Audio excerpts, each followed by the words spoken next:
बेरोजगारी, महंगाई तो कोई मुद्दा ही नहीं रहा। इस सरकार को इस महंगाई और बेरोजगारी से कोई लेना देना ही नहीं। ये तो चाहते हैं, भाजपा जो केंद्र सरकार, मोदी सरकार चाहती है कि देश में बेरोजगारी रहे, देश में महंगाई रहे, कि जो आम नागरिक है वो पेट से ऊपर उसकी सोच ही ना जा सके, और जो बेबुनियाद मुद्दे हैं उनको बड़ा चढ़ाकर मीडिया में प्रस्तुत करके लोगों को गुमराह किया जाए और अपनी राजनीतिक रोटियां सेकी जाए। जिस तरह से महंगाई हो रही है लगातार, चाहे आप दालें हों, सब्जियां हों, टमाटर काफ़ी महंगे हो गए हैं, रोज़मर्रा की ज़िंदगी में आम आदमी के बजट पे काफ़ी भारी बोझ पड़ रहा है, गृहिणियों का किचन का जायका बिगड़ रहा है, क्या कहेंगे?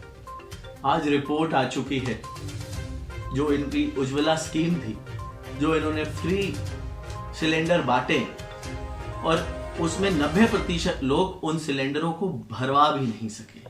देश में एक तरफ स्थिति है जहां 80 करोड़ लोगों को ड्यूरिंग पेंडेमिक केंद्र सरकार के आंकड़ों के हिसाब से फ्री राशन बांटा गया। अगर हम इन आंकड़ों को सही माने तो मैं पूछना चाहता हूं कि जो 80 करोड़ लोग हैं देश के 135-130 करोड़ की आबादी में, वो भोजन कहां से खाएंगे? आज 7वें आसमान पे जो प्राइस है, जो दाम है सब्जियों के, मूलभूत हमारी जो खाने की पदार्थ है उनके, कहां जाएंगे वो लोग? कैसे खरीद पाएंगे? ये आप खुद समझ सकते हैं। देश के आगे जो समस्या है ये किसी से छुपी नहीं है, परंतु धर्म की राजनीति के चक्कर में अपनी क्योंकि आज मुद्दा ये है कि प्रधानमंत्री को अगर 2024 के चुनावों में जाना है लड़ने के लिए तो क्या कहेंगे? डॉलर की बात करेंगे। आज सबसे न्यूनतम स्थिति में आज हमारा रुपया है, स्थिति में जी रहे हैं। आज कुछ वर्ग लोग हैं, आज पेट्रोल के दाम देखिए, डीजल के दाम देखिए। हमारे देश में मेरे कुछ भाई बंधु हैं जो बहुत ही इनोसेंट हैं, उनको आज पता नहीं लग रहा है कि देश को क्या नुकसान हो रहा है। आपको याद होगा कि जब देश में 65 रुपए पेट्रोल हुआ करता था, 47 रुपए पेट्रोल हुआ करता था और 75-74 रुपए पेट्रोल हुआ करता था और 50 पैसे भी बढ़ते थे, तो देश में अहंकार यही भाजपा की सरकार, नरेंद्र मोदी की सरकार कहती थी ये दिल्ली में जो बैठी हुई सरकार है ये निकम्मी सरकार है। और आज जबकि उस समय में 2009 में, 2013 में $111, $122, $135 बैरल हुआ करता था अंतरराष्ट्रीय स्तर पर, और आज $25 बैरल हो चुका है।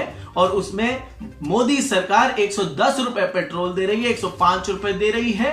और मैं पूछना चाहता हूं, ये जो लोग आवाज उठाते थे 50 पैसे पे, 1 रुपए पे, तब भी ये देशभक्त थे। आज 74 रुपए से पेट्रोल 110 रुपए पे हो गया है, तब ये मौन है और तब भी ये देशभक्त है। मुझे समझ नहीं आता ये कहां की स्थिति है। लग रहा है देश के साथ धोखा हो रहा है, उन्हीं लोगों के साथ धोखा हो रहा है जिन्होंने भाजपा को समर्थन दिया, अपना विश्वास दिया, और आज उन्हीं के साथ धोखा हो रहा है। उनको डबल दामों में चीजें उपलब्ध कराई जा रही है, पूरा देश उनकी वजह से सफर कर रहा है। मुझे लग रहा है देश को दोबारा से समझने की जरूरत है, क्या सही है क्या गलत है, और वो भटके ना, ये मेरा कहना है। महंगाई के साथ साथ जिस तरह से बेरोजगारी भी एक बड़ा मुद्दा है, इस पे आप क्या सोचते हैं? और देखिए, जहां तक इस सरकार की बात है, नरेंद्र मोदी साहब की बात है, गृह मंत्री जी की बात है, इस देश में मैं आपको पहले ही कह चुका हूं, बेरोजगारी उनके लिए कोई मुद्दा नहीं है। वो चाहते हैं देश गरीब से गरीब होता रहे ताकि वो राजनीतिक रोटियां सेकते रहें, पैसा अदानी अंबानी को कमवाते रहें,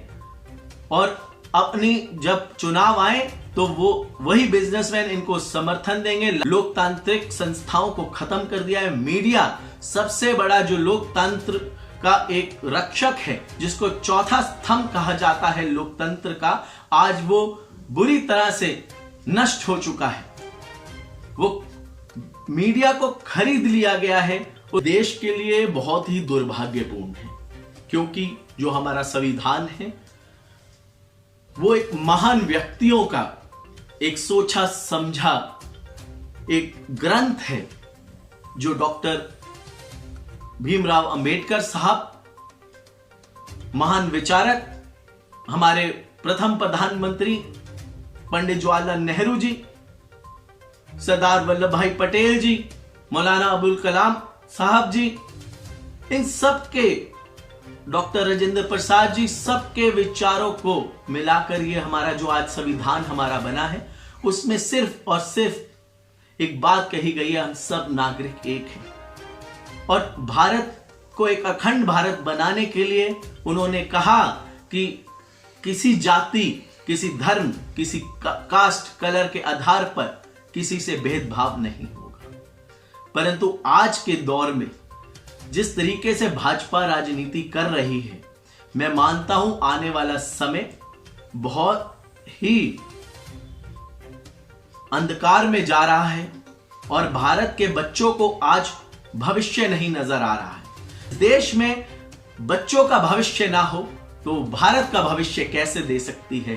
तो इसलिए मैं कह रहा हूं, जो भाजपा राजनीति कर रही है धर्म की, वो बहुत ही दुर्भाग्यपूर्ण है।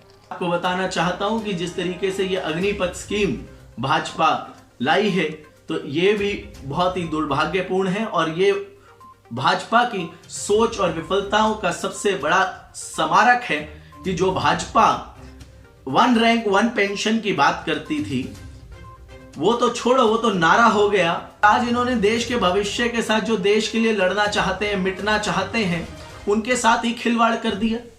2024 में लोकसभा चुनाव हैं, कांग्रेस किस तरह से देखती है और क्या लगता है, कितनी उम्मीद कि 2024 में कांग्रेस वापसी करेगी? मैं आपको पूर्ण रूप से विश्वास दिला सकता हूं कि श्री राहुल गांधी जी के नेतृत्व में कांग्रेस पूरे भारत में दोबारा से अपना परचम लहराएगी, क्योंकि मुझे भारत की जनता पे, अपने लोगों पे पूर्ण विश्वास है। लोग आज महसूस कर रहे हैं कि कांग्रेस ही बहुत बेहतर एक देश की राजनीतिक दल है, जिसने हमेशा लोगों की उन्नति के लिए, लोगों की एकता के लिए और भारत को एक अखंड भारत बनाने में सहायक रही है और निरंतर काम करती रही है। चाहे वो भारत का भविष्य हो, बच्चों की शिक्षा हो, चाहे वो हेल्थ की उसमें कोई कार्य हो या मिलिट्री के उसमें देश की सुरक्षा की कोई भी बात हो, कांग्रेस ने हमेशा आगे बढ़ चढ़कर काम किया है और कभी भी देश की सुरक्षा से कोई कॉम्प्रोमाइज नहीं किया है। 2024 में ये सब मुद्दे आज से शुरू हो चुके हैं। लोग अपना मन बना चुके हैं कि कांग्रेस को अपना समर्थन, आशीर्वाद देने को। राहुल जी के नेतृत्व में कांग्रेस पार्टी देश के हित के लिए पुनः काम करेगी और लोगों का साथ हमारे साथ रहेगा।